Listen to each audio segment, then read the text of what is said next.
कमी रह गई है और किस तरह उनका सुधार किया जा सकता है। तो पालक शिक्षक संघ की बैठक में जितने भी पेरेंट्स अवेलेबल हैं वे सभी आज की कार्रवाई में बच्चों से मिलेंगे भी सही, टीचर से भी मुलाकात करेंगे, जैसा कि शहर बाद में मीटिंग के बाद में या जनरल चर्चा होने के बाद आप सभी कक्षाओं में पहुंचेंगे। आपके क्लास टीचर वहां अवेलेबल रहेंगे बच्चों के, उनसे रिजल्ट भी प्राप्त करेंगे और साथ में बच्चों के बारे में बात भी करेंगे, है ना। बच्चों की उपलब्धि के बारे में बात करेंगे, उनकी कमियों के बारे में आप अपना पक्ष भी रखें। मुख्य उद्देश्य होता है कि पेरेंट्स और टीचर के बीच में कम्युनिकेशन होना बहुत ज़रूरी है, क्योंकि विद्यालय में कई आयाम होते हैं जिनके माध्यम से विद्यार्थियों का सर्वांगीण विकास होता है। तो सर्वांगीण विकास के लिए पालकों और शिक्षकों के बीच में एक कड़ी बनना बहुत ज़्यादा जरूरी है। मैं आशा करता हूँ आप जितने भी पेरेंट्स यहाँ अवेलेबल हैं वे अपने बच्चों के टीचर्स से कंटिन्यूसली संपर्क में रहते होंगे और उनसे बच्चों के प्रगति का हाल हमेशा जानते रहते होंगे। यदि आप ऐसा नहीं कर पा रहे थे अभी तक तो आज से इसकी शुरुआत करें। जब तक आपका कम्युनिकेशन बच्चों के साथ नहीं रहेगा और पेरेंट्स के साथ, टीचर के साथ नहीं रहेगा, तब तक बच्चों की प्रोग्रेस क्या बेटर बच्चा कर रहा है और क्या उसको करने की आवश्यकता है, तब तक उसके गुणात्मक सुधार में अपेक्षित उपलब्धि हासिल नहीं की जा सकती। तो विशेष मौका है आप सभी का चर्चा करने का। विद्यालय के आज की पालक शिक्षक संघ की बैठक जिसका आपको लेटर मिला होगा उसमें बहुत सारे बिंदु रखे गए हैं। कुछ जनरल जानकारी मैं देता हूँ, उसके फिर मैडम आपसे विस्तार में चर्चा करेगी। पहला था त्रैमासिक परीक्षा परिणाम के बारे में। तो जनरल जो रिजल्ट है रिजल्ट आपको मैम डिक्लेयर करेंगे, ज़्यादा अच्छा होगा बताएंगे। जो भी उपलब्धियां हैं हमारी इस बार क्वार्टरली में रिजल्ट बहुत अच्छा नहीं है, लास्ट ईयर कंपैरिजन में कम है, फिर भी हम उम्मीद करते हैं कि बच्चे जो कमियां हैं हो पा रहा है उससे बेटर रिजल्ट की ओर आगे बढ़ेंगे। हम सभी ने किया है त्रैमासिक परीक्षा में, आपने बच्चों की कॉपियों में देखा होगा हर क्वेश्चन का एनालिटिकल एक चार्ट बनवाया गया है बच्चों से। प्रत्येक प्रश्न में कितने अंक थे और उन्होंने कितने अंक प्राप्त किए और कमी कहाँ रह गई है उसे एनालाइज करना है। ये बच्चों को भी ध्यान रखना है कि हमारी कहाँ कमी है और साथ में टीचर से भी बात करें कि मुझे ये चीज नहीं समझ में आ रही है, इस पार्ट में कमी लग रही है, ताकि उसका सुधार किया जा सके। त्रैमासिक परीक्षा परिणाम एक शुरुआत है सत्र की, हमें अंतिम परीक्षा परिणाम वार्षिक परीक्षा परिणाम तक आते हुए 100% सफलता की ओर आगे बढ़ना है। तो जो भी कमियां रह गई उसको धीरे धीरे इसी तरह सुधारा जाएगा। एक एनालिटिकल रिपोर्ट इस बार तैयार की जा रही है जो अर्धवार्षिक पर आया हुआ है कि किस मंथ में क्या सिलेबस डिवाइडेड है और हाफ ईयरली एग्जाम दिसंबर तक जो विद्यालय का लक्ष्य है, जैसे मैम का मार्गदर्शन है, संपूर्ण कोर्स दिसंबर फर्स्ट वीक तक, दिसंबर के स्टार्टिंग तक 100% कोर्स कराने का प्लान रहता है। दिसंबर फर्स्ट हाफ में मैक्सिमम जो बचा हुआ चैप्टर त्रैमासिक के बाद अर्धवार्षिक के बाद रह जाता है उसे भी दिसंबर तक कंप्लीट कराने का हमारा टारगेट है, ताकि मैक्सिमम रिवीजन दिसंबर के मंथ में और जनवरी में हो सके, ताकि जनवरी एंड में 9th और 11th की एग्जाम्स पॉसिबल रहती है, प्रस्तावित रहती है, तो फरवरी में बोर्ड एग्जाम स्टार्ट हो जाते हैं। तो उससे पहले अच्छा प्रॉपर रिवीजन हो सके, बच्चों की कमियों को दूर किया जा सके। तो कैलेंडर बच्चों के पास नोट करवाया जाता है कि इस मंथ में क्या सिलेबस होना है और उसकी प्रोग्रेस अनुसार चल रही कि नहीं। तो ये आप भी मॉनिटर कर सकते हैं, बच्चे भी ध्यान रखेंगे और टीचर भी इस चीज़ को चेक कर पाता है, बच्चों के माध्यम से चेक हो पाता है कि वो प्रॉपरली चल रहे हैं कि नहीं। तीसरा मुद्दा तो जो था वो है निदात्मक कक्षाओं का। जो भी परीक्षा परिणाम रहा है त्रैमासिक का और थोड़ा कम है, अपेक्षा से अनुरूप नहीं है, 80% के अप्रोक्सीमेट है, लगभग 20% की कमी है। तो जो बच्चे कमज़ोर रहे हैं डी और ई ग्रेड के, खासकर बोर्ड कक्षाओं में 10th और 12th में, उनके लिए नेक्स्ट वर्किंग डे से रेमेडियल क्लासेस लगना स्टार्ट होगी। जो रेगुलर क्लासेस से पहले होगी, जो 1 घंटे का 1 से 2 घंटे का 2 पीरियड का टाइम रहेगा, उसमें 1 घंटे का लगभग समय दिया जा रहा है, जिसके आधार पर उनकी उन पर्टिकुलर विषय की कमजोरियों को, कमियों को दूर करने का प्रयास किया जाए, ताकि अर्धवार्षिक परीक्षा में उनका बेटर रिजल्ट मिल सके। एक बहुत बड़ा इश्यू है जिसको हमने इस मीटिंग के एजेंडे में रखा था, वो है बच्चों की नियमित उपस्थिति। अभी भी कुछ वैसे विद्यालय में बहुत सारे बच्चे रेगुलरली उपस्थित होते हैं, लेकिन फिर भी कुछ बच्चे ऐसे हैं जो हमारी ग्रिप से कहीं छूट रहे हैं, उनकी उपस्थिति 100% नहीं आ रही है। और यही वो बच्चे हैं शायद जिसका आप रिजल्ट चेक करेंगे जो रेगुलर उपस्थित नहीं होते। आप जाएंगे, यदि आपका बच्चा अपेक्षानुरूप परिणाम नहीं ला पाया है तो उसकी उपस्थिति जरूर चेक करेंगे, तो आपको पता चलेगा वो 100% अटेंडेंस नहीं है, इसी कारण से उसका परीक्षा परिणाम कमजोर रहा है। विद्यार्थी यदि कक्षा में आता है और पूरे समय बैठकर अध्ययन करता है तो 100 कोई गुंजाइश नहीं कि उसका रिजल्ट कमजोर है। तो 100% अटेंडेंस हमको टारगेट करना है। अभी त्रैमासिक में हमने नहीं किया है। त्रैमासिक के बाद से अर्धवार्षिक तक जिन बच्चों की अटेंडेंस 100% रहेगी उन्हें अगली पीटीएम में जरूर पारितोषिक दिया जाएगा। ये विशेष हमने रखा है, जितने भी बच्चे 100% अटेंडेंस वाले रहेंगे उन सभी को मैडम के गाइडेंस में पुरस्कार वितरण किया जाएगा नेक्स्ट मीटिंग में। मैडम ने टारगेट रखा है हमारे लिए। विद्यालय में बहुत सारी गतिविधियां होती रहती है, सभी बच्चों के लिए इन्वॉल्वमेंट के लिए रहती है ताकि उनका सर्वांगीण विकास हो सके।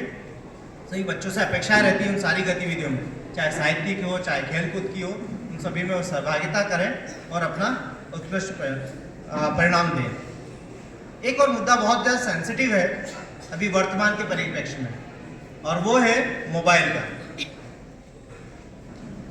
विद्यालय के द्वारा नो मोबाइल पॉलिसी अडॉप्ट की गई है, specially for students in the classes. विद्यार्थी विद्यालय में मोबाइल लेकर ना आए। मोबाइल सबसे बड़ा डिस्ट्रैक्शन का या भटकाव का कारण है, तो अपेक्षा की जाती है आप सब भी सहयोग करेंगे।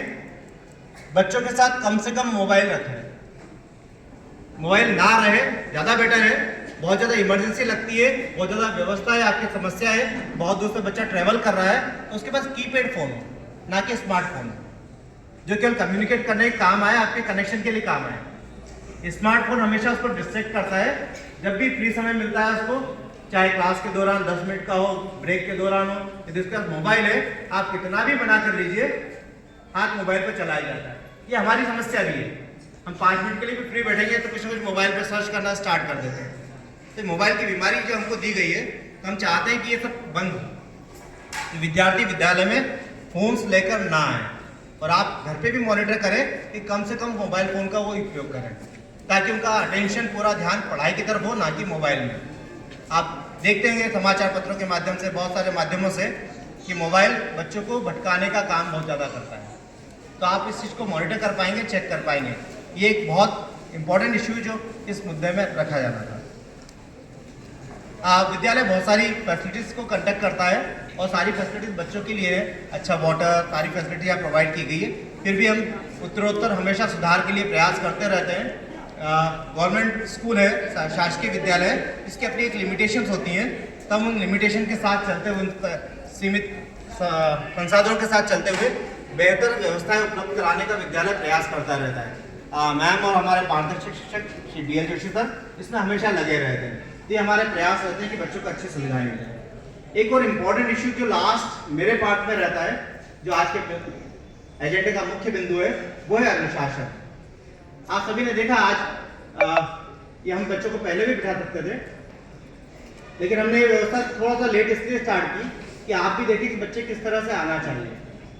ये व्यवस्था हमारे यहाँ होना चाहिए, और सारी चीजें तब अच्छी लगती है। आपने देखा होगा कुछ टीचर से ठोक रहे हैं, आपने ID कार्ड पहना क्यों नहीं है, आप लाइन से क्यों नहीं आ रहे। ये सारी चीजें हमारे हैबिचुअल में होना चाहिए, हैबिट में होना चाहिए।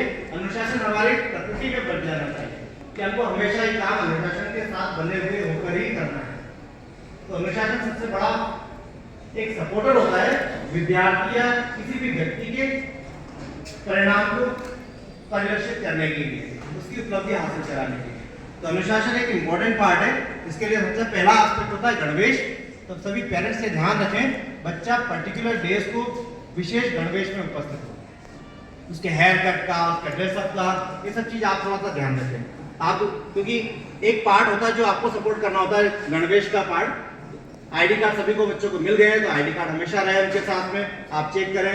ड्रेसअप उनका प्रॉपर है, स्कूल की जो प्रॉपर यूनिफॉर्म है। वेडनेसडे, बुधवार और शनिवार को व्हाइट यूनिफॉर्म होती कंप्लीट, तो कंप्लीट व्हाइट यूनिफॉर्म में आए। और बाकी अदर डेज में, चारों दिनों में जो आप आज देख रहे हैं ब्राउन कलर की ड्रेस, ये रहती है बच्चों के लिए।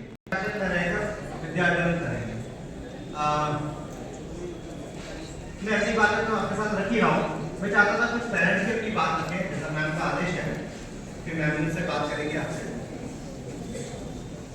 आप अपनी बात रखें। बच्चा आता है मोबाइल से लिखने के बाद भी मोबाइल देखना, इसमें आप भी बच्चे पे ध्यान दें। कि अपने को जो स्कूल से होमवर्क दिया है वही करें, बाकी कुछ भी न देखे। क्योंकि कभी कभी क्या है, कोई इंजीनियर आते हैं उनके लिए होमवर्क डालते हैं सर, मोबाइल का कम ही उपयोग घर पे भी करें, दूसरी चीज़ें ना देखें, है ना। बहुत सारी चीज़ें मोबाइल में आती है, सीखने को भी आता है, बिगड़ने को भी आता है। तो उस हिसाब से आप कुछ पढ़ने का ही सीखे तो बढ़िया रहे। इसलिए मैंने मिनटा का 200 शब्द भी बोल के आए। जय हिंद जय भारत।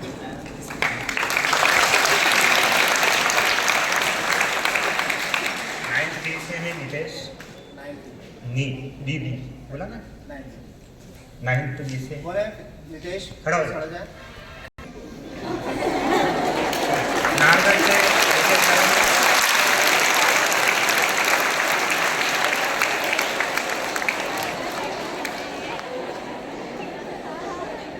नाहरगढ़ से डेली अप डाउन में आता है। जय हिंद।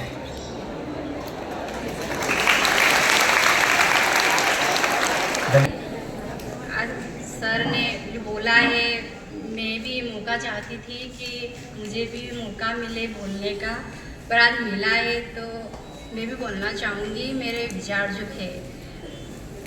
मैं हमेशा से यही चाहती हूँ, मेरे बच्चों को भी यही सिखाती हूँ कि हमें सिर्फ और सिर्फ पढ़ाई पे फोकस करना चाहिए, ना कि मोबाइल पर। मेरे बच्चे 3 बच्चे हैं घर में, मैं और मेरे हस्बैंड मोबाइल से बिल्कुल उनको दूर रखते हैं। जो भी सिर्फ पढ़ाई का आता है उनको सिर्फ वही दिखाते हैं, वही पढ़ाते हैं, उसके अलावा उनको मोबाइल हाथ भी नहीं लगाने देते हम। मैं जितने भी मेरे सर्कल में बच्चे आते हैं, जो भी मैं मुझसे जो बनता है, मैं जो उनको समझा सकती हूँ उनको समझाती हूँ। मेरे बच्चों को भी यही संस्कार देती हूँ, दूसरे बच्चों को भी यही समझाती हूँ मैं। तो मैं सभी पेरेंट्स को यही बताना चाहूँगी कि मोबाइल से आप जितना हो ना दूर हो सके उतना दूर रखो। आप भी अगर उनको उसको सपोर्ट करोगे, समझाओगे तो बच्चा बहुत आगे जाएगा। जैसे कि सर मैम बोलते हैं, इनका काम है जो लिखते हैं भेजते हैं, सिर्फ वही बच्चों को आप मोबाइल पे दिया करो। इसके अलावा ज़्यादा मोबाइल आप नहीं देना। बच्चा जिद करेगा या फिर कुछ भी चीज़ें अगर वो बोलेगा नहीं ये वो, हम ध्यान नहीं दे पाते हैं, हम मोबाइल देके अपना काम करने लगते हैं, बच्चा पता नहीं क्या करेगा क्या नहीं करेगा। हमको ध्यान रखना चाहिए इस बात का। तो मैं सभी पेरेंट्स से यही निवेदन करना चाहती हूँ, अगर हमें हमारे बच्चों को आगे बढ़ाना है तो इनको सिर्फ एक ही कारण है, मोबाइल। यही चीज़ बच्चे को पीछे रखेगी और कुछ भी नहीं है। स्कूल में तो जो आते हैं, जो संस्कार मिलते हैं, लेकिन पहले संस्कार हमारे घर से मिलते हैं। हम जो बच्चों को सिखाएंगे, पढ़ाएंगे, जो समझाएंगे, वही बच्चा आगे जाके उसको, पहले शिक्षक माँ बाप ही होते हैं, स्कूल तो बाद का होता है। तो मैं बस इतना ही बोलना चाहूँगी, आप भी अपने बच्चों पर ध्यान दें। धन्यवाद। मैं संजना की मम्मी हूँ, 12th क्लास की। कौन है संजना?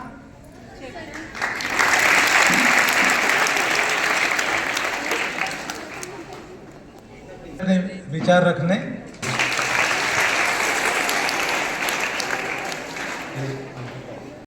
मेरा नाम इंद्रपाल सिंह सिसोदिया राणाखेड़ा है। अंकिता कुंवर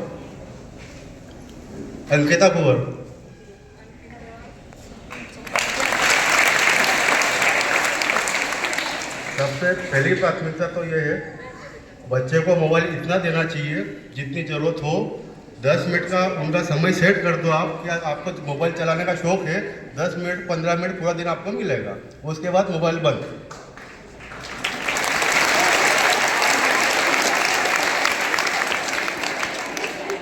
दूसरी बात ये है, अपना बालक बालिका स्कूल में पढ़ने आता है, थोड़ा ध्यान अपने को घर पे देना पड़ेगा। स्कूल में क्या गतिविधि हुई है ये उससे पूछना पड़ेगा, आज स्कूल में क्या पढ़ाया है। फोन से सर ने क्या पढ़ाया है, कोई सर ने कुछ बोला क्या, किसी लड़के ने कुछ बोला क्या, लड़की ने कुछ बोला क्या, ये ध्यान भी अपने को स्वयं देना पड़ेगा अपने बच्चों के ऊपर, तभी अपन आगे बढ़ पाएंगे। क्योंकि इस समय में जमाना बहुत चेंज हो गया है। पहले जो 10 वर्ष पहले जमाना चलता था, आज वो जमाना नहीं बचा। 10 साल पहले पड़ोसी अपने घर की रक्षा करता था, मदद करता था, बाहर जाना होता पड़ोसी अपने घर रुकता था। आज के जमाने में पड़ोसी में अपन विश्वास नहीं कर सकते हैं कि पड़ोसी कैसा है वो। दूसरी बात, बालक बालिका को समझ में नहीं आता हो, सर से, क्लास टीचर से जो पढ़ाते हो उनसे पूछ सकते हैं कि उनको समझ में क्यों नहीं आ रहा, उसका रीजन क्या है।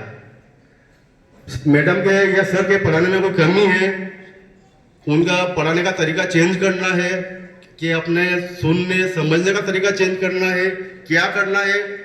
सर के साथ बात करके, मीटिंग करके अपन बात करेंगे तो तालमेल बैठेगा। बाकी आप बच्चे को कोई से स्कूल में पढ़ाओ, उसको आप लोटस में पढ़ाओ, DVM में पढ़ाओ, आप अन्य स्कूल में पढ़ाओ, बच्चा कहीं नहीं पढ़ पाएगा। जब तक तालमेल नहीं बैठेगा बच्चा नहीं पढ़ पाएगा। इसके साथ अपना इसका विधान करता है। ये भी बताए कि वो पढ़ाई संबंधी चर्चा भी रखे। मेरा नाम चंद्रशेखर शर्मा है और बालक का नाम गणेश शर्मा है। 9th क्लास में C सेक्शन। हाँ, मेरा गणेश शर्मा खड़ा।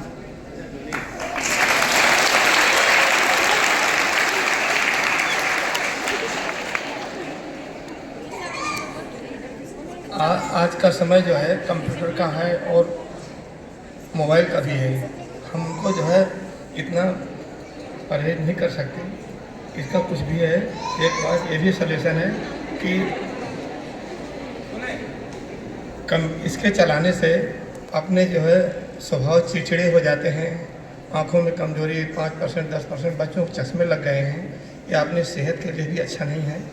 इसके लिए गार्जियंस के दबाव में तो खैर कम आते हैं बच्चे, फिर भी अपने आप को सोचना चाहिए कि हमें अपने शरीर के लिए और मस्तिष्क के लिए हम जितना कम इस्तेमाल करेंगे सिर्फ पढ़ाई के लिए, क्योंकि इसको कंप्यूटर और इसका समय आ गया था बीच में कोरोना के टाइम में, उस समय से मोबाइल का इस्तेमाल, कंप्यूटर उसके मोबाइल के जरिए ही पढ़ाई हो रही थी। तो इसमें कोई कमी नहीं है। आप लोगों को भी इसके लिए पढ़ाई में जितना इस्तेमाल हो सके पढ़ाई के लिए करें तो अच्छा रहेगा। मनोरंजन का समय थोड़ा समय देना चाहिए, ज़्यादा समय इसके लिए नहीं देना चाहिए। और जिन लोगों को चश्मा लग गया है उन लोगों को कम से कम दिन में 4-5 बार मुंह धोना चाहिए। और कंप्यूटर जो भी है, आप जो है चश्मा लगाते हैं तो उस चश्मे के जो है नंबर आपके घट जाएंगे। मुंह धोएं और मुंह को पानी मत पोंछें, मुंह के पानी को सूखने दें, आपका चश्मा जो है उतर जाएगा। पर आप पढ़ाई में ध्यान दें, जितना आ रहा है ना, आपको मोबाइल से पढ़ाई करना है, उससे कुछ मनोरंजन की चीज़ें हैं जो आपको करना भी है, ये नहीं कह सकते। पर मेरा ये कहना है कि शिक्षक और सड़क चलते नहीं हैं, ये आपको मंजिल तक पहुंचाते हैं, है ना।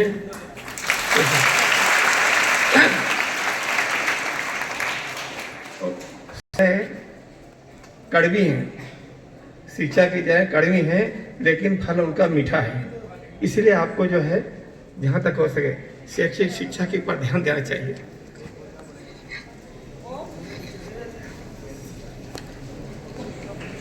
पढ़ाई से आपका भी नाम रोशन होता है। गुरुजनों का सम्मान करना सीखें, आपको पढ़ाई अपने आप याद हो जाएगी। गुरु को आशीर्वाद बहुत अच्छा होता है। इसलिए मेरा एक निवेदन है कि जहाँ तक हो सके आप हिम्मत नहीं हारें, पढ़ाई करें और जो भी नहीं आ रहा है उनको बार बार रिपीट करके अपने गुरुजनों से पूछें। उसमें कोई डरने वाली बात नहीं है, वो आपके लिए हैं, समर्पित हैं। और आपके यहाँ जो विद्यालय उसके का मतलब ये है कि जो विद्यालय में पढ़ने वाला आ रहा है वो बच्चा पढ़ने वाला ही है। उत्कृष्ट का मतलब यही है। इस विद्यालय में जो भी आते हैं वो पढ़ने वाले ही आते हैं। आप अच्छे विद्यार्थी हैं और आप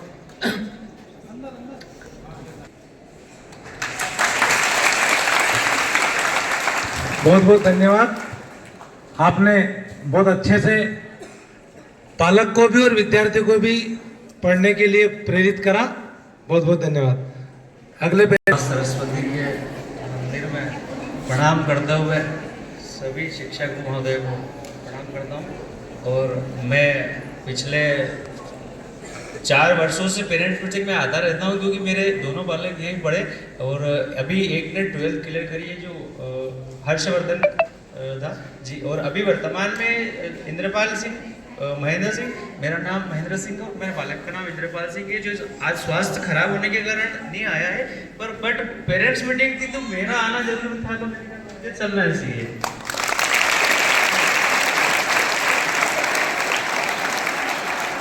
इस विद्यालय से मेरा बचपन से लगाव रहा है, क्योंकि क्रमांक 2 में मैं भी पढ़ा, जिस समय दोनों एक ही विद्यालय होते थे, तो काफ़ी एक्सपीरियंस रहा मेरा। और यहाँ के शिक्षक जो बहुत ही मतलब अच्छी वो कह सकते हैं, तो कहीं ना कहीं मेरा तो शुरू से रुझान था, तो मैंने मेरे दोनों बेटों को यहीं पढ़ाया है। और मैंने विगत मेरे गांव से 4 साल के अंदर 8 बच्चों का एडमिशन यहाँ करवाया है। और मैं एक निवेदन था कि जो वाइट ड्रेस और जो जैसे मंडे और ट्यूसडे को ये वाली, और अगले दिन बुधवार और गुरुवार को वाइट कॉम्बिनेशन, एक दिन छोड़ना नहीं अपने को, तो थोड़ा सा रूटीन में आ जाएगा। मतलब जो सैटरडे को पहनते ना, तो अपन बुधवार गुरुवार कर लेते थे। जी जी जी, अब वो कहीं ना कहीं मुझे थोड़ा सा टेस्ट लगता है, क्योंकि पेरेंट्स उस ड्रेस को उतारना है तो ना बच्चा अगले दिन पहन सकता है, तो कहीं ना कहीं वो आप सोमवार मंगलवार को ये वाली और बुधवार गुरुवार वाइट थोड़ा सा मतलब जी जी उस पर थोड़ा सा, क्योंकि सैटरडे फिर बाद में जैसा आप पूछ जी जी वही, तो एक छोटा सा सुझाव है, बाकी आप जैसा आदेश करें, कोई दिक्कत नहीं, बराबर। और बाकी आप लोगों ने जो भी प्रेषित करा है मुझे भी अच्छा लगा, क्योंकि आप लोगों के साथ में बहुत सारे पेरेंट्स मेरे परिचित थे, तो यहाँ उनसे भी मिलना हो जाता है और बहुत अच्छा लगा। पेरेंट्स मीटिंग में लगभग सभी पेरेंट्स को आना चाहिए, और जो आदेश करें आपने बच्चों को मोबाइल कम से कम देना चाहिए। ठीक है, इसी के साथ मैं अपना हस्तांतरण करता हूं। जय हिंद, जय भारत।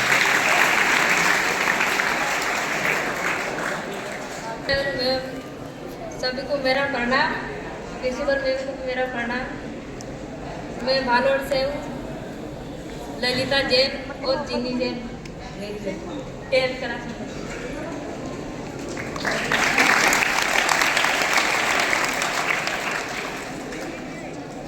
और मेरा यह मानना है कि उत्कृष्ट विद्यालय एक मामूली स्कूल नहीं है। इस स्कूल में जो भी कदम रखता है बच्चा, वो बहुत ऊंचाई तक जाता है। मेरी बेटी रिया जैन ने भी पढ़ा है,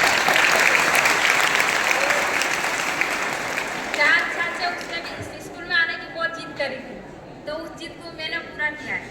फिर वो जिस स्कूल में पढ़ के वो ऐसा गर्व महसूस करती है कि उत्कृष्ट विद्यालय में पढ़ने का हमें मौका मिला है। उसके बाद मेरे दीदी ने भी यही ठाना है कि मैं भी मेरी दीदी पढ़ी उसी स्कूल में पढ़ूँ, तो मैंने उसको भी इसी स्कूल में भेजा है। और हर क्लास में पास होती है, हर परीक्षा में पास होती है, क्योंकि हम पढ़ने का और हमारा जज्बा होना चाहिए। क्योंकि हम आते हैं फिर जाते हैं, इस दूर से आते हैं, तो इसका यह मतलब नहीं कि हम पढ़ाई ना करें और टीचर में की बात ना सुने, ऐसा नहीं होना चाहिए। क्योंकि हमारा ये अधिकार, हमें हमारे माँ बाप ने हमें क्या सिखाया कि इतनी दूर से हमें भेजते हैं, इतनी दूर से हम ट्रैवल करते हैं, किस लिए? क्योंकि ये हंसी मजाक नहीं है, हमारा करियर है, हमारा कदम इस उत्कृष्ट विद्यालय के क्या नाम है, यही हमें सोचना चाहिए कि इसको आते हैं तो हम गर्व महसूस होना चाहिए कि इस स्कूल में क्या हमें सिखाया जाता है, क्या सीखना चाहिए, ये हमको बहुत सोचना चाहिए। सभी बच्चों को मेरा यही कहना है कि वो कोई गलत कदम ना उठाए, कोई गलत रास्ते ना जाए। इसलिए मैं ये आज कहने की हिम्मत कर रही हूँ, क्योंकि अपने माँ बाप जो कष्ट देख रहे हैं उसको देखो, उसको सोचो, क्योंकि हमारे लिए कोई उम्मीद रख रहे तो उस उम्मीद को ना तोड़े। क्योंकि माँ बाप की बहुत उम्मीदें होती है अपने बच्चों के साथ कि वो कुछ करे, कुछ हमारे लिए कुछ ये आगे कुछ बढ़े, हमारा नाम रोशन करे। आज इस मुकाम पे बोलने का मौका दिया है तो मेरी जिनी ने, कि मैं आज यहाँ पे नहीं खड़ी होती, यहाँ पे नहीं बोल नहीं सकती थी, क्योंकि हमारी कर्तव्य है कि मैं भी सबकी पेरेंट्स को भी ये भी कहना चाहती हूँ कि अगर बच्चे आगे बढ़ने की उम्मीद कर रहे हैं तो हमें उससे पीछे ना खींचे, क्योंकि आगे बढ़ने की, अगर हम बढ़े आगे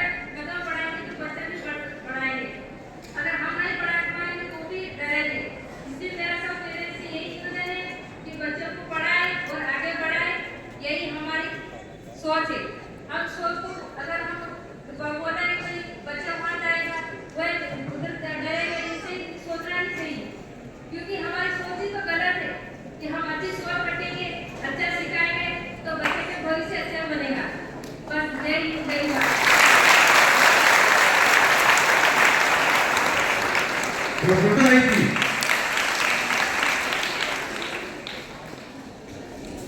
कलेक्टर मैडम इस विद्यालय की अध्यक्ष है, तो वो खुद पेरेंट्स से चर्चा करने के लिए आए थे। आइए सर। लोगों को सादर प्रणाम मेरा।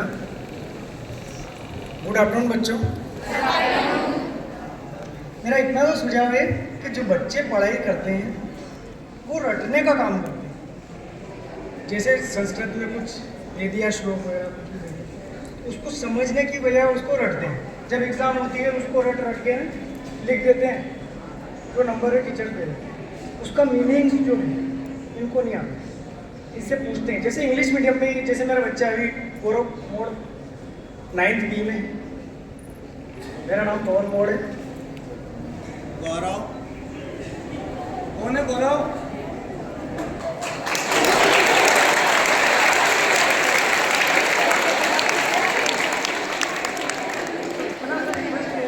कि इंग्लिश मीडियम में जो बच्चे अभी इंग्लिश मीडियम जो कर रहे हैं उनको उनका मीनिंग तो आना चाहिए।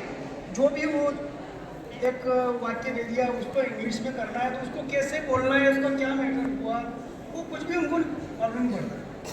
ये 6 से मतलब फर्स्ट से मैंने अभी 8th तक इंग्लिश मीडियम में ही था, अभी 9th में भी इंग्लिश मीडियम में हूँ, पर फिर भी ये रट के याद करता है। तो ये बच्चों को ये प्रतिभा केवल संस्कृत में या और सब्जेक्ट संस्कृत इंग्लिश में भी रट के याद करते हैं। जब इनसे पूछते हैं कि इसका मीनिंग पूरा, तो बोले कि ऐसा ऐसा ऐसा ऐसा कुछ घुमा के हम बताते हैं। मैं भी यहीं से पढ़ा हूँ। संजय पटवा जी जब प्रिंसिपल थे यहाँ पे, मैं 11th 12th यहीं से पढ़ा हूँ, तो यहाँ का मेरे को बहुत एक्सपीरियंस है और बहुत अच्छा स्कूल है। यहाँ से बच्चे जो भी निकले हैं वो कोई डॉक्टर कोई वकील बहुत बड़े पोस्ट पे आज भी है। तो मेरा इतना सा रिक्वेस्ट है। अच्छा एक और बात ये कहना था मैं कि जो चारों तरफ स्कूल के जो बाउंड्री वाला इससे भी गेट से भी निकलते बच्चे, कुछ बच्चे इधर से निकल जाते हैं, कुछ उधर से निकल जाते हैं। तो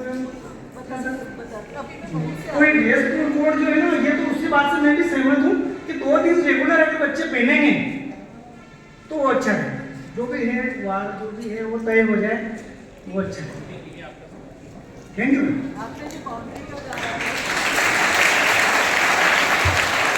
ठीक है, आपका सुझाव नोट कर लिया गया है। अभी बता दें। चलो हो जाएगा। मंच मिला है तो अपनी बात रखना चाहूँगा। बच्चे ने हम लोगों को बताया घर पे आके, लोटस से मेरा बच्चा यहाँ पे हमने शिफ्ट किया है, ऋषभ कंवर नाम है, 9th A में है।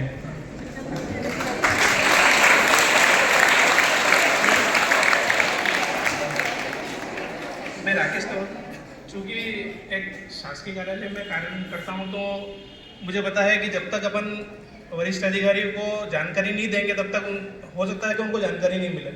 बच्चे ने एक शिकायत ही की थी मैम कि यहाँ टॉयलेट्स बहुत गंदे होते हैं, उनकी प्रॉपर सफाई नहीं हो पाती।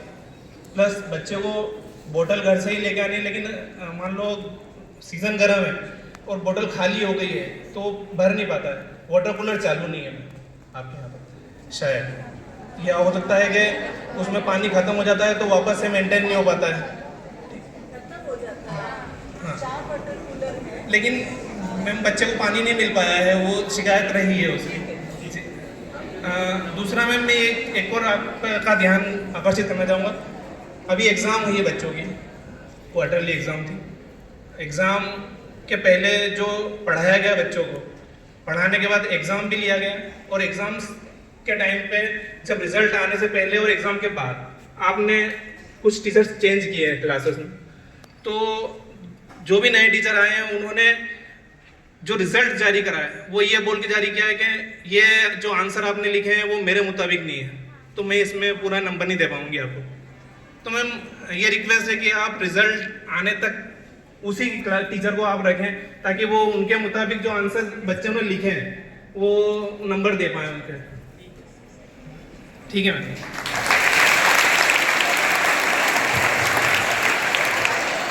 पेरेंट्स कोई समस्या वाली बात रखना चाहे तो हम प्रिंसिपल मैम नमस्ते, सभी टीचर्स को नमस्ते, और जितने भी यहाँ पेरेंट्स उपस्थित हैं सभी को मेरा नमस्ते, और स्टूडेंट्स को बहुत सारा प्यार है। मुझे जो पुराने स्टूडेंट्स हैं उन्होंने इनवाइट किया है आज की मैम आप बोलिए। थैंक यू बेटा।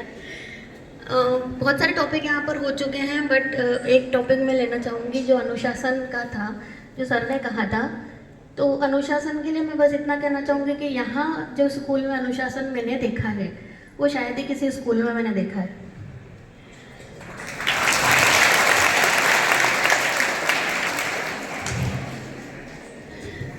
क्योंकि यहाँ के प्रिंसिपल मैम जो है उनका यहाँ पे जो कमांड है वो बहुत ही स्ट्रिक्ट, मैंने खुद अपनी आंखों से देखा। इसलिए मैं एक इंसिडेंट यहाँ पर बताना चाहूँगी कि मेरा बेटा गीत अखंड से स्कूल में है 10th A में।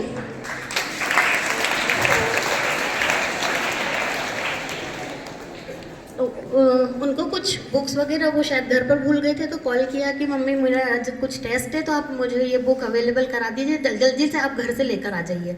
तो मैं जब यहाँ आई तो लंच टाइम चल रहा था और लंच में मैंने मैम को देखा कि कुछ बच्चे जो हैं वो कुछ मिसबिहेव कर रहे होंगे आपस में।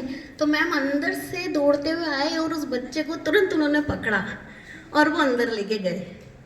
तो वो जो चीज़ मैंने देखी कि यहाँ जरा सा भी यदि कोई बच्चा मिसबिहेव करता है आपस में, यदि कुछ ऐसा कोई इंसिडेंट होता है या अनुशासन नहीं कर पा रहा है, उसमें नहीं रह रहा है, तो यहाँ के जो टीचर्स हैं उनकी कमांड, प्रिंसिपल मैम की कमांड काफ़ी अच्छा है कि ताकि आपके बच्चे जो है वो यहाँ पर अनुशासित रहे, संस्कारी रहे। यहाँ से जो भी बच्चे निकल के आगे किसी भी प्लेटफॉर्म में जाएंगे तो वो इस हैबिट पे रहेंगे, उनकी आदत बन चुकी होगी कि वो हर प्लेटफॉर्म में अनुशासन में रहे। जैसे एनसीसी के कैंडिडेट हम यहाँ देखते हैं, स्काउट के कैंडिडेट देखते हैं। इसके अलावा जैसे आगे भी अगर वो IPS IAS के एग्जाम देते हैं, डॉक्टरेट के एग्जाम देते हैं, किसी भी फील्ड में यदि वो जाते हैं तो हर फील्ड में, टीचरशिप में भी अनुशासन ही वो एक चीज़ है जो आपको हर फील्ड में तरक्की देता है। क्योंकि अगर आप वो अनुशासन नहीं रखेंगे, आप वहाँ पर भी मिसबिहेव करेंगे तो आपकी खुद की पहचान खराब होगी, आपके पेरेंट्स की पहचान खराब होगी, आप जिस स्कूल से आए हैं वहाँ के और टीचर्स की पहचान भी आप खराब करते हैं। तो ये चीज़ मुझे यहाँ पर बहुत अच्छी लगती है कि आपका जो अनुशासन यहाँ पर इस स्कूल में मैंने देखा है वो बहुत ही अच्छा है, मुझे लगा। सेकेंड, एग्ज़ाम के लिए जो मैं बोलना चाहूँगी, कुछ सुझाव तो नहीं है मेरा क्योंकि मैं लास्ट ईयर ही बहुत सारे सुझाव दे चुकी हूँ। तो एग्ज़ाम के लिए इतना ही कहना चाहूँगी कि एग्ज़ाम से जो रिवीजन होते हैं वो इतने परफेक्ट यहाँ पर करवा दिए जाते हैं स्कूल में ही कि बच्चों को घर पर जाकर इतना ज़्यादा रिवीजन करने की आवश्यकता नहीं पड़ती है। वो ये मैंने देखा है। और 100% अटेंडेंस के लिए भी एक पॉइंट मैं उठाना चाहूँगी कि 100% अटेंडेंस जो है, जैसे मेरे बालक की भी रही है, लास्ट ईयर भी उनका 100% अटेंडेंस रहा है 9th A में, और इस बार भी अभी तक वो 100% अटेंडेंस में ही है। अभी तक उन्होंने एक भी एब्सेंटीज नहीं लिए। तो उसके लिए मैं कहना चाहूँगी कि इसके लिए पेरेंट्स को भी थोड़ा सा अवेयर होना पड़ेगा कि पेरेंट्स तो अपना प्रयास करते ही हैं 100% अटेंडेंस के लिए, बच्चे को मोटिवेट करते हैं, उनको जल्दी उठाते हैं, सब करते हैं कि आप जल्दी उठिए, स्कूल जाइए। लेकिन यहाँ पर मैं बच्चे का भी बताऊँगी कि अगर बच्चे की इच्छा नहीं होगी खुद की कि वो स्कूल जाए, तो चाहे पेरेंट्स कितनी भी ताकत लगा लें, वो 100% अटेंडेंस नहीं ले पाते हैं। ये पॉइंट है या नहीं है? हाँ या ना? पेरेंट्स मेरे से सहमत है या नहीं है ना? क्योंकि आप तो पूरा एफर्ट डाल रहे हैं 100% अटेंडेंस के लिए, लेकिन बच्चा यदि खुद प्रयास नहीं करेगा तो वो हमारे प्रयासों में कहीं ना कहीं कमी रह जाती है। तो मैं उन बच्चों के लिए बहुत अच्छा बोलना चाहूँ, क्लैपिंग करना चाहूँगी एक तरीके से, जो यहाँ बच्चे 100% अटेंडेंस कर रहे हैं और अपना पूरा रिजल्ट जो है वो बहुत अच्छे से यहाँ पर रिजल्ट मेंटेन कर रहे हैं। और जो भी बच्चे अभी फर्स्ट आए हैं, सेकंड आए हैं, जिन्हों का भी अच्छा प्रयास रहा है, उन सबको मेरी बहुत बहुत शुभकामनाएं। नमस्ते, थैंक यू। आदरणीय शिक्षकगण और यहाँ पढ़ने वाले सभी विद्यार्थियों को मेरा नमस्कार। मैं कुछ कहना चाहूँगा गुरु के विषय में कि गुरु जो है मतलब उनको एक पदवी दे रखी है। सर्वप्रथम जैसे आपने एक श्लोक सुन रखा है, गुरु ब्रह्मा गुरु विष्णु गुरु देवो महेश्वरा, गुरु साक्षात परम ब्रह्मा तस्मै श्री गुरुवे नमः। तो गुरु जो रहते हैं वो बच्चों को हमेशा ये शिक्षा देते हैं कि वे सही राह पे चलें और अच्छे कर्म करें, घर में जाके भी अपने माँ बाप माता पिता से अच्छे से बोले, अच्छे से रहें, और यही शिक्षा देते हैं कि वे आगे चल के कुछ अच्छे बने, अच्छे लेवल पे जाएं। तो मेरे यहाँ पढ़ने वाले सभी विद्यार्थियों से निवेदन है कि वे अपना पूरा ध्यान पढ़ाई की तरफ फोकस करें, फालतू चीज़ों की तरफ ध्यान ना रखें और अच्छे पढ़कर एक अच्छे इंसान बन के अपने माता पिता का और अपने गुरुओं का नाम रोशन करें। क्योंकि जितने माता पिता अपने बच्चों से गौरवान्वित होते हैं उतने शिक्षक भी होते हैं। क्योंकि जब शिक्षक किसी अच्छे लेवल पे जाता है और वो ये चाहता है कि मतलब अपने जो बच्चे स्टूडेंट हैं वो भी अच्छे लेवल पे जाएं, अच्छे कुछ अधिकारी बने, और जब वो कुछ अच्छे अधिकारी बनते हैं तो उनसे उनके माता पिता का नाम रोशन होता है, साथ में गुरु का भी नाम रोशन होता है। तो मेरा यही कहना है कि सब अच्छे से पढ़े, मन लगा के पढ़े। धन्यवाद। धन्यवाद। बहुत सारे। अब मैं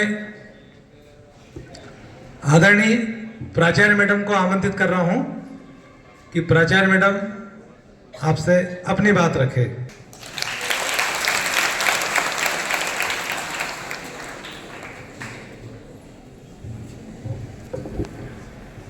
प्रिय विद्यार्थियों और यहाँ उपस्थित सभी पालकगण, आपकी उपस्थिति हमारे लिए प्रेरणा है, हमारा उत्साह बढ़ाती है, और आपका आगमन हुआ इसके लिए मैं आपको बहुत बहुत धन्यवाद देती हूँ।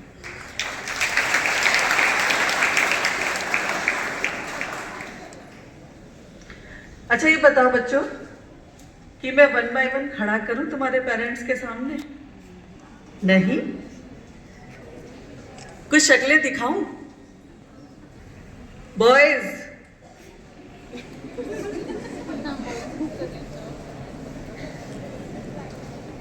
अगर मैं बात शुरू करती हूँ। आप सबने बहुत बहुत अच्छे वक्तव्य दिए, बहुत अच्छी बातें कही, सुझाव भी दिए, जो कमियां थी उनको भी दिखाया और बच्चों को मार्गदर्शन भी दिया।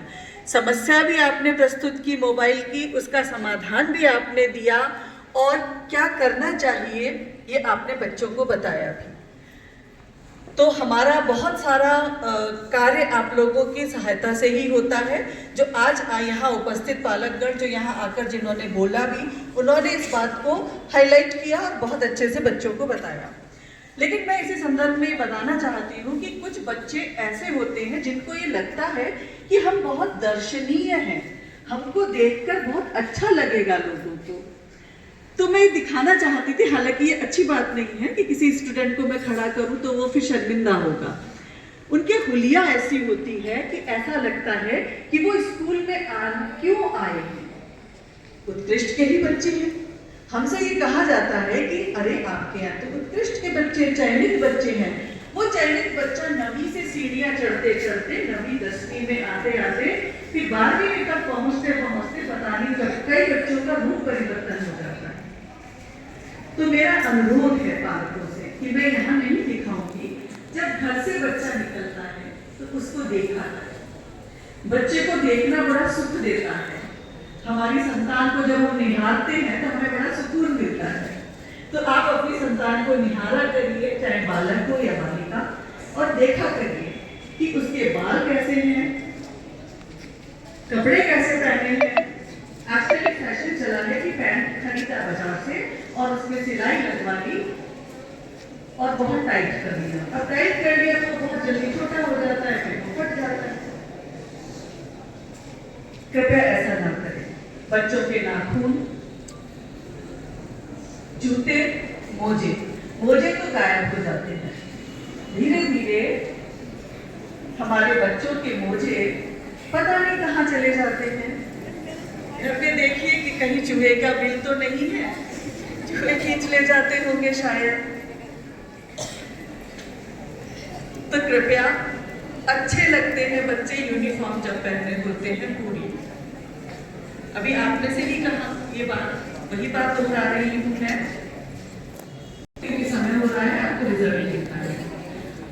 जो एक समस्या बताई थी टॉयलेट की सफाई, बिल्कुल सही बात है, हमारा पूरा ध्यान रहता है। पिछले साल हमने लगभग 3 बार टॉयलेट्स की मरम्मत करवाई।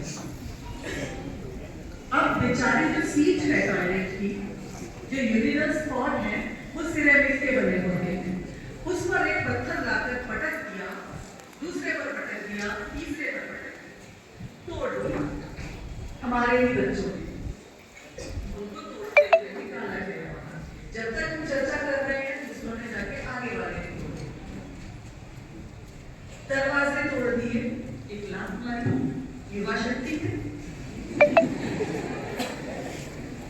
सारा गुस्सा टीचर का, आपने कहा था कि प्राचार्य पकड़ कर ले आते हैं, तो शायद किसी दिन पकड़ा होगा, वो गुस्सा निकाल दिया दरवाजे पर। एक और चीज होती है, हर काम को करने का एक तरीका सिखाया जाता है बच्चों को, हम भी सिखाते हैं, आप भी सिखाते हैं, लेकिन बच्चे कई बार तो भूल जाते हैं शौचालय का प्रयोग कैसे किया जाए। वैसे सब आपकी बात का मैं पूरा मान रखते हुए खराब हो जाता है, पानी बहता है, बहुत बार हम बदलवाते हैं, फिर हम उसको बंद करते हैं।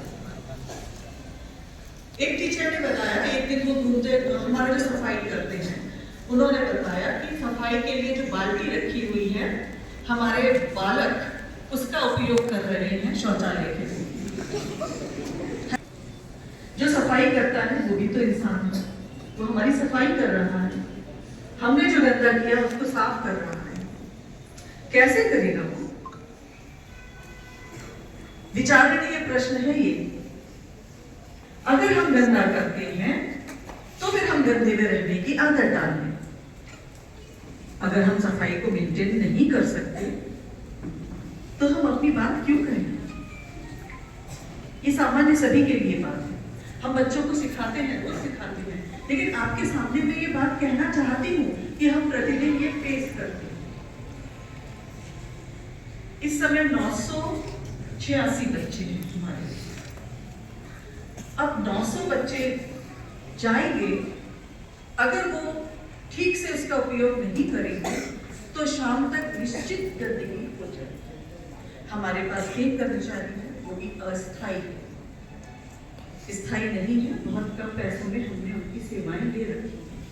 फिर भी मेरा जोर रहता है प्रतिदिन किसी भी सफाई के उपकरण की या केमिकल की, फिनाइल की मेरी तरफ से कोई मनाही नहीं है। मैंने कह रखा है, मैं खुद घूम घूम कर कि हाँ स्मेल आ रही है, फिनाइल डालो, धो, इन प्रयासों में लगी रहती हूँ। फिर भी मैं ये मानती हूँ कि गंदगी होती है। अभी अभी हमारी प्रबंध समिति की बैठक हुई थी, हमने कलेक्टर मैडम के सामने एक शौचालय निर्माण का प्रस्ताव रखा है और उन्होंने, तो हम शीघ्र ही बॉयज के लिए एक शौचालय का निर्माण होगी। हमारी समस्या से, हम हमारे प्रयासों से हम प्रयासरत हैं निरंतर और अभी भी रहेंगे। ऐसा नहीं है कि हम इसके लिए प्रयास नहीं करेंगे और प्रयास करेंगे। अभी आपने कहा कि बच्चे कहीं से भी निकल जाते हैं। हम लोग अभी आपने देखा होगा कि मैं और सर नहीं थे अभी, हम डिप्टी कलेक्टर मैडम से ही मिलने गए थे, तो यद्यपि ये प्रकरण, तो बच्चे वहां से निकलते हैं, उनको बस के लिए रास्ता शॉर्ट पड़ता है, वो वायर को तोड़ते हैं, दबाते हैं और वहां से कूद कर निकल जाते हैं। हम कई बार उस वायर फेंसिंग को ठीक करवा चुके हैं, लेकिन सुविधा की दृष्टि से फिर उसको लोग तोड़ देते हैं। तो मैं नहीं कह सकती कि कौन तोड़ता है, कुछ खिलाड़ी आते हैं, बच्चे, बहुत बच्चे आते हैं, हम फोटो भी खींचते हैं बच्चों के कि कौन कौन कूद कर आ रहा है उधर से, तो बच्चे उधर से निकलते हैं, ये बात सच है। हम एक बार फिर वायर फेंसिंग करवा देंगे, तो फिर बच्चे जो देख रहे हैं, जो जिनको बस का रास्ता इधर से शॉर्ट पड़ता है, फिर पूरा घूम कर जाएंगे। हमको तो तकलीफ होती है वो वायर फेंसिंग टूटने से, क्योंकि गाय और घुस के आ सकती है अंदर। शाम को बच्चे खेलते हैं तो उन गायों का सामना भी उनको करना पड़ता है, क्योंकि वहां से वो तार टूट जाते हैं। तो आपकी इस समस्या के लिए भी हम प्रयासरत रहेंगे, फिर से करेंगे इसको। और कलेक्टर मैडम बहुत ध्यान देती है उत्कृष्ट विद्यालय पर, तो सभी विद्यालयों पर ध्यान देती है, उत्कृष्ट विद्यालय पर विशेष ध्यान देती है। तो उन्होंने ही डिप्टी कलेक्टर मैडम को कहा था कि आप इसको देखिए क्या समस्या है, तो हम दोनों अभी वहीं गए हुए थे। अब बात थी यूनिफॉर्म, वाइट यूनिफॉर्म। हम अपने टीचर्स के साथ बैठकर इस पर डिस्कस करेंगे, बच्चों से भी राय लेंगे कि क्या कर सकते हैं। कोई बड़ी मुश्किल की बात नहीं है, ये संभव है, हो सकता है, हो जाएगा। अब और कौन सी बात थी? कोई और बात थी? बहुत सारे सुझाव दे दिए कि आजकल के जमाने में हम मोबाइल से दूर नहीं रह सकते, टेक्नोलॉजी से दूर नहीं रह सकते। हम तो कलेक्टर मैडम ने मार्च या अप्रैल में तो कोडिंग आजकल के समय की बहुत एक आवश्यकता है जो बच्चे कर रहे हैं, जिनको इंटरेस्ट है। उसमें होता क्या है कि जो बच्चा जितनी काबिलियत है उस लेवल तक पहुंचता जाता है और अपने खाली समय में तो अब उसको मोबाइल भी यूज करना है या वो लैपटॉप यूज कर सकता है। ये बच्चे के विवेक पर है कि वो उसका प्रयोग कैसे कर रहा है। लेकिन स्कूल में और क्लासरूम में मैं आप लोगों को बताना चाहूंगी, इसी संदर्भ में दो बातें, दो घटनाएं आपसे शेयर करना चाहूंगी। बिल्कुल पारदर्शिता से मैं बात करती हूँ कि दो बच्चे इंस्टाग्राम पर वीडियो कॉल करते हुए क्लास में पकड़े गए। हमें तो ये भी नहीं पता था कि इंस्टाग्राम पर वीडियो कॉल हो सकती है, लेकिन हमारे टीचर्स ने बच्चों को देखा और ये अच्छा किया कि उसका प्रूफ रखा। नहीं तो नहीं हमने तो नहीं किया, हम नहीं थे, हमारा मोबाइल नहीं था, इसने मेरे बैग से निकाल लिया। नहीं, मैंने तो मना किया था, वो मेरा दोस्त नहीं था, वो उसका दोस्त था। तो वो बात बड़ी लंबी चेन चली जाती है। तो कृपया मोबाइल ना दें, यदि देते हैं तो उसको सिखाएं कि कैसे उपयोग करना है। दोस्त छीन लेते हैं और उसका दुरुपयोग करते हैं। तो ये मेरी कुछ संक्षिप्त में बात है। एक और बात कहना चाहूंगी कि अपने बच्चों को सिखाएं कि एग्रेसिव ना हो। एग्रेसिव मतलब गुस्से को कंट्रोल करें।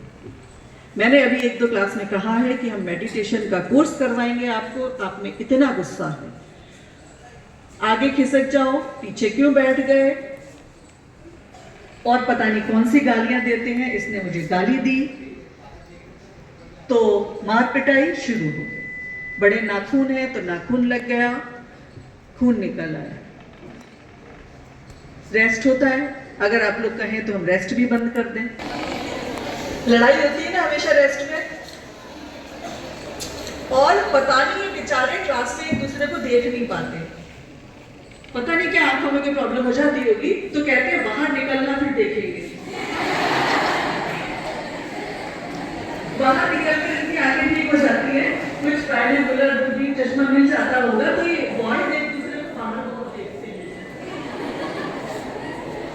तो पेरेंट्स कृपया उनको सिखाएं कि कैसे देखा जाता है, ऐसे बाहर निकलकर, और दोस्तों को कॉल लग जाता है।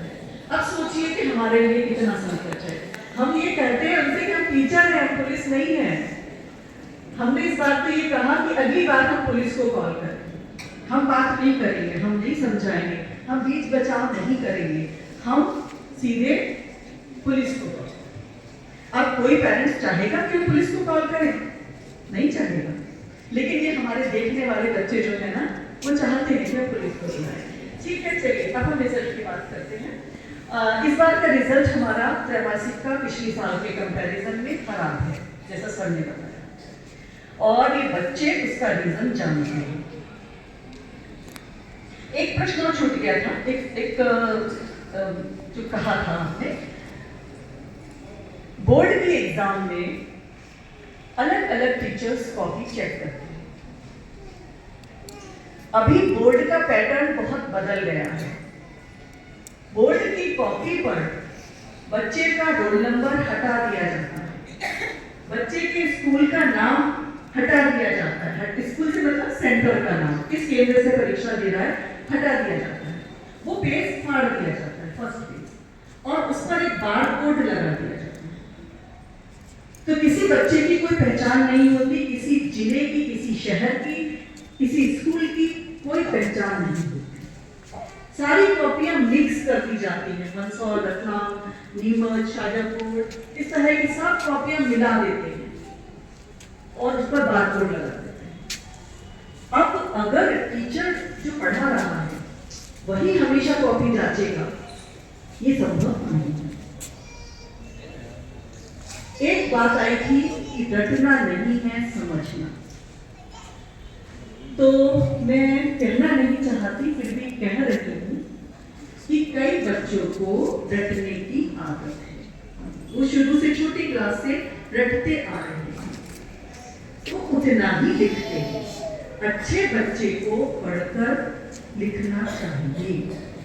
सभी बच्चे सुन लें, आज आपके पेरेंट्स के सामने मैं कह रही हूँ कि बोर्ड की जब भी कॉपी चेक होती है, हम टीचर्स से पूछते हैं, तो टीचर्स कहते हैं, जो क्वेश्चन पेपर्स भी आते हैं, वो टीचर्स बताते हैं कि जो किताब है उसकी पूरी रीडिंग जिसने लगाई है, एक एक लाइन में से ऑब्जेक्टिव छांटे हैं, वही बच्चा अच्छे नंबर ला सकता है।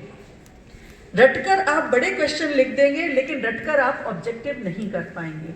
ऑब्जेक्टिव के लिए अभी जो बुक्स का पैटर्न है उस पूरी किताब को पढ़ना पड़ता है।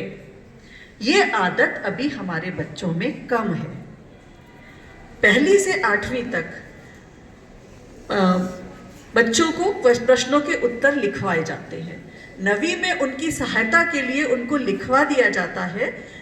यद्यपि मैं टीचर्स से कहती हूँ कि ये मत करो, बच्चों को खुद लिखने दो, लेकिन संभव नहीं हो पाता, इसलिए टीचर्स लिखवाते हैं। जिस स्टूडेंट को अच्छा करना है अभी हम करेंगे। मैंने कॉपीज देखी है काफ़ी कुछ। जो बच्चे कमज़ोर हैं उनकी कॉपी देखी है, जो बच्चे होशियार हैं उनकी कॉपी देखी है। होशियार वालों को हम और अच्छा सिखाएंगे कि उनकी क्या कमी रही जो उनके नंबर कम आए, और कमज़ोर में क्या कमी है। बहुत बहुत बच्चे फेल हैं। तो हमारा रिजल्ट इस बार 9वीं का मैं बता रही हूँ, पिछली साल रहा 2023 में रहा 75%, 24 में रहा 75% बराबर था, और इस बार है हमारा 72.7%। कमी हुई है रिजल्ट में। अच्छा, मैं बच्चों से उत्तर पूछूंगी, सोच लो क्या उत्तर देना है कि रिजल्ट में कमी क्यों रही। 10वीं में 80% था, 23 में, 24 में भी 80 था, अभी 77.2 है। 11वीं में 81.4 था 2023, 2024 में 81.4, और 25 में 67.3। 11th 11वीं में आकर मुश्किल होती है। 10वीं से 11वीं में 2 समस्याएं हो जाती हैं बच्चों के सामने। एक तो क्या होता है कि 10वीं का कोर्स से 11वीं का कोर्स थोड़ा डिफिकल्ट होता है, इसलिए वो नहीं कर पाते, और दूसरी समस्या होती है उनके पंख निकल आते हैं, तो पैर जमीन पर नहीं पड़ते। अब पैर जमीन पर नहीं पड़ते तो पढ़ाई कैसे करेंगे? उड़ते ही रहते हैं, वो उड़ते ही रहते हैं, तो पढ़ नहीं पाते हैं। उनका दोष नहीं है, पंखों का दोष है। 12वीं का रिजल्ट रहा है 83, 23 में, 24 में भी 83 था, और 2025 में 12वीं का रिजल्ट है 88.2।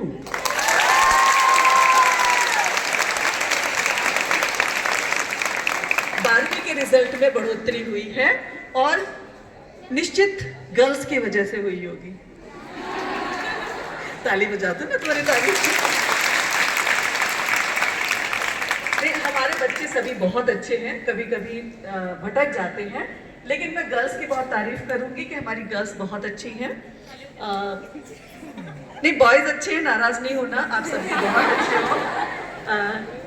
मैं डांटती हूँ तो भी नाराज नहीं होते हो आप, इसलिए निश्चित आप लोग अच्छा रिजल्ट लाओगे, फिर से बहुत कोशिश करोगे।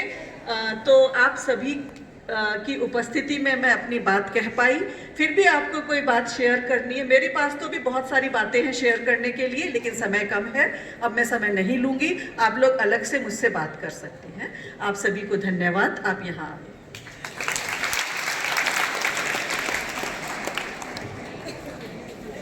आदरणीय प्राचार्य मैडम ने अपनी बात रखी, सभी बिंदुओं पर आपका ध्यान आकृष्ट करा है। अब मैं त्रैमासिक परीक्षा में सबसे बेस्ट स्कोर जिस विद्यार्थी का बना है, पूरी 9th, पूरी 10th, पूरी 11th और पूरी 12th, वो 4 स्टूडेंट हमारे परीक्षा विभाग से सिलेक्ट करे हैं। उनको यहाँ सभी की उपस्थिति में सम्मानित किया जा रहा है। आदरणीय विजय जोशी सर से निवेदन करता हूँ।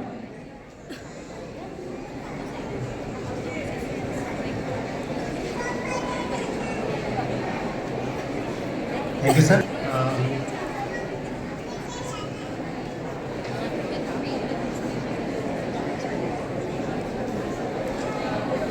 मैं आमंत्रित कर रहा हूँ इस बार की परीक्षा परिणाम में, त्रैमासिक परीक्षा में जिन्होंने हर कक्षा वर्ग में कक्षा में प्रथम स्थान प्राप्त किया है। कक्षा 9th में प्रथम स्थान प्राप्त करने वाले बच्चे पूनम पांचाल, पिता दिनेश पांचाल, क्लास 9th ही से। पूनम पांचाल, पूनम आइए, पेरेंट्स आए तो वो आ जाए। एक बार जोरदार करतब से स्वागत करें उनका। बालिका द्वारा 565 मार्क, 565 अंक प्राप्त किए हैं 600 में से। 94.17%। क्लास 9th में, क्लास 10th के 2 बच्चे हैं जो इक्वल मार्क्स लेकर एक साथ हैं फर्स्ट पोजीशन पे। दीपिका पिता Raju Rathore class 10th D से, और साथ में है हर्षिता महेश भाटी, ये भी 10th डी से। दोनों बच्चे आ जाएं। लास्ट ईयर 9th में भी सिमिलर पोजीशन पे थे। 10th डी के दोनों बच्चे 569 मार्क्स, 569 अंक आए इनके 600 में से, 94.8% आए थे। दोनों बच्चे भी आ जाएं, यहीं रुके सभी बच्चे। क्लास 11th में जिसने टॉप किया है वो है निशा किशन लाल, क्लास 11th से। क्लास 11th से निशा किशन लाल 474 आउट ऑफ 500, 94.8% है इनका भी। एक बार जोरदार ताली इनके लिए भी। तो क्लास 12th में टॉप करने वाली है क्लास 12th की मॉनिटर विद्यालय की हेड गर्ल अनीशा कुमावत। जोरदार ताली बजाने के लिए। 487 मार्क्स लाए हैं 500 में से, और 97.4% उन्होंने अचीव किया है। अनीशा कुमावत, एक बार जोरदार ताली उनके लिए।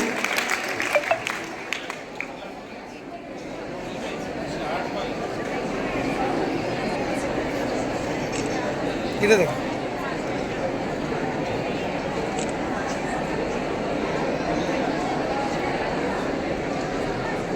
अंत में लास्ट में विद्यालय की हेड गर्ल अनीशा कुमावत।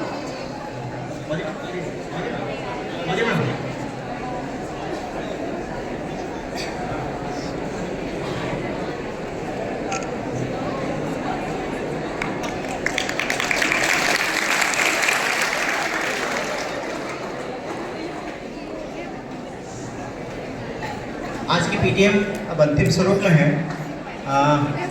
आभार प्रदर्शन का पूर्व मेरा एक छोटा सा आगे क्रम के बारे में थोड़ी सी जानकारी मैं दे दूँ आपको। जितने भी क्लास टीचर्स हैं वो सभी अपनी कक्षाओं में पहुंचेंगे, के बच्चे जाएंगे और उनके साथ पेरेंट्स भी, है ना। जो पेरेंट्स लेकर आए वेट करें, अभी नहीं जाना है, अभी किसी को नहीं उठना, जब बोलेंगे तब उठना है। आज शिक्षक पालक संघ की मीटिंग में उपस्थित हुए हमारे विद्यार्थियों के पालकगण का उत्कृष्ट विद्यालय परिवार बहुत बहुत धन्यवाद और आभार प्रदर्शित करता है। हम आशा करते हैं कि भविष्य में यदि फिर शिक्षक पालक संघ की मीटिंग आयोजित की जाती है तो आप अधिक से अधिक संख्या में उपस्थित होंगे और अपने सुझाव हमें देंगे। धन्यवाद।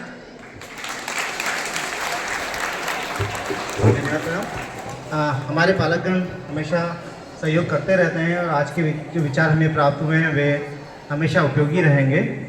सबसे पहले